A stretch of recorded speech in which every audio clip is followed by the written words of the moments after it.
Hello friends, मैं Amit Kaushal, Jupiter study abroad consultant Chandigarh से। आज हम बात करेंगे ऑस्ट्रेलिया की करंट स्टेटस की in terms of visa decisions और what we expect in the future.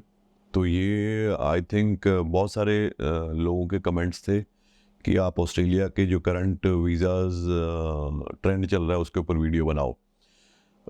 देखिए, एक बात बड़ी इम्पॉर्टेंट है और समझने वाली है, और I think this is across the board. अगर मैं पूरे इंडिया की बात करूं, इस टाइम पे जो ऑस्ट्रेलिया में स्टूडेंट वीज़ा इनटेक, जो फेब्रुअरी इनटेक है, उसके डिसीजंस हैं वो बहुत स्लो हैं, पहली बात।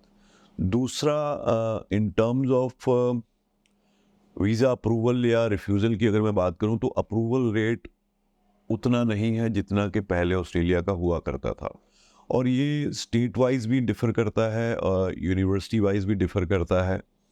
But the ray of hope is, कल एक्चुअली मेरी बात हो रही थी within our community, within our area group.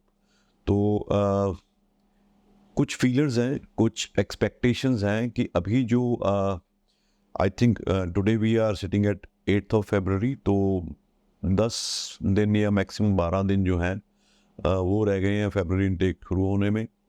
हम उम्मीद ये कर रहे हैं कि जितनी फाइलें लगी हुई हैं फरवरी इनटेक की, उनके डिसीजंस आ जाएं। बट फिर भी जहाँ तक आपस में हम बात करते हैं, उसमें ये लग रहा है कि majority of applications will have to be deferred, क्योंकि बैकलॉग बहुत ज़्यादा हो गया है। क्योंकि डिसीजंस जनवरी में बहुत कम आए हैं, दिसंबर में भी कम आए हैं, और फरवरी की आज 8 तारीख को बैठे हैं, अभी भी बहुत सारी फाइलें लगी हुई हैं, सिर्फ हमारी नहीं, बाकियों की भी, जिनके डिसीजंस पेंडिंग हैं। तो आई एम नॉट श्योर कि फरवरी इनटेक की जितनी फाइलें लगी हैं उनके डिसीजन आ जाएंगे before the intake starts. But I really hope and fingers are crossed कि जितने ज़्यादा हो सके डिसीजन आए और पॉजिटिव आए, क्योंकि ये बहुत इंपॉर्टेंट है। बहुत सारी एफर्ट जाती है स्टूडेंट वीज़ा प्रोसेस में, specially for Australia.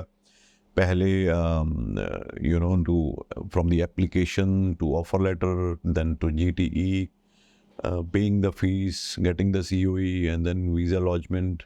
So it takes a lot of time, lot of energy, and lot of money is involved, because students have to pay the entire one semester fees along with the OSSC. तो ये अब concern तो है, क्योंकि पहले ऐसा नहीं हुआ था बहुत देर से कि इनटेक शुरू होने से पहले डिसीजंस नहीं आए, या डिसीजंस जो हैं वो पॉजिटिव उतने नहीं हैं जितने पहले हुआ करते थे। But this is we see this as a impact of new migration policy.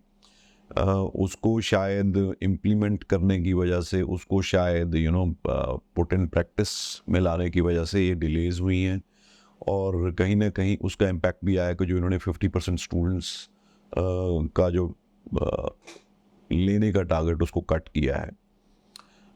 We are still fortunate कि यहाँ पर डिसीजन आ रहे हैं, बिकॉज कल एक स्टोरी थी क्वाला करके, वहाँ पे एक न्यूज़ पोर्टल है, उस पर एक पाकिस्तान के स्टूडेंट की स्टोरी थी जिसने वहाँ पे मास्टर्स में एडमिशन ली थी, और पिछले 3 या 4 महीने से उसकी फ़ाइल जो है वो ऑलरेडी लॉन्च हो चुकी है, बट कोई डिसीजन नहीं है। And he was saying that मुझे, because if I don't get the decision by February, और अगर मेरा रिफ्यूज़ल आता है, तो मेरे को नेक्स्ट अवेलेबल इनटेक अगर मैं किसी और कंट्री में करता हूँ तो सितंबर का मिलेगा, तो मेरा पूरा 1 साल जो है वो वेस्ट हो जाएगा।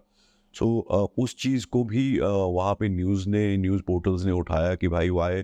बट देन और पाकिस्तान में तो इवन ये है कि डिसीजंस आ ही नहीं रहे हैं। सो कहीं ना कहीं होल साउथ एशिया का जो इम्पैक्ट है, साउथ एशिया पे इम्पैक्ट है, वो काफ़ी आया है, be it Nepal, be it Pakistan, Bangladesh, India. So decisions बहुत स्लो हो गए हैं, प्रोसेसिंग जो है वो बहुत स्लो हो गई है। तो अगर आपका डिसीजन नहीं आया है, आप वेट कर रहे हैं, मुझे ये लग रहा है कि आने वाले आज हो गया थर्सडे, तो नेक्स्ट फ्राइडे तक मैक्सिमम जो एप्लीकेशंस हैं ये क्लोज करने की कोशिश करेंगे। So I hope to see many decisions coming in next 7-8 days। But अगर नहीं आता तो नेक्स्ट इनटेक में ही डेफर करवाना पड़ेगा।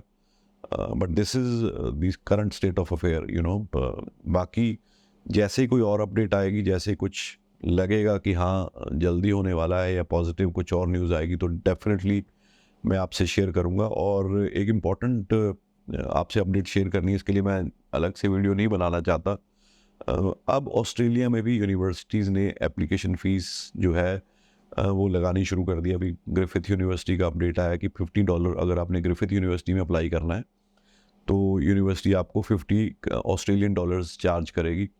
तकरीबन 3,000 रुपये के करीब हो जाता है ये। तो this is just they want to see कि जो इंटरेस्टेड स्टूडेंट्स हैं या जो सीरियस स्टूडेंट्स हैं वही अप्लाई करें, because they were seeing that lot many applications were being applied, and when the offer letter was issued, student was not interested and he or she applied in other university, and then they went to those. So just to reduce the workload, so they have and maybe many other university will start doing it, but अभी Griffith ने जो है वो शुरू कर दिया है, तो I just wanted to make you aware of that. उसके अलावा कोई अभी मेजर अपडेट नहीं है ऑस्ट्रेलिया से, बस ये है कि डिलेज हैं। एक्सपेक्टेशन है कि जो इनटेक है वो डेफर होगा बच्चों का, क्योंकि सभी के आई डोंट सी कि डिसीजन आएंगे, एंड फिंगर्स क्रॉस्ड कि डिसीजन अगर कोई आ रहे हैं तो पॉजिटिव हो, ताकि जो बच्चों ने एफर्ट की है, जो वेट किया है, उसका उनको फल ज़रूर मिले। तो इसी के साथ वीडियो क्लोज करता हूँ। उम्मीद है आपको ये अपडेट से कुछ ना कुछ आइडिया हुआ होगा।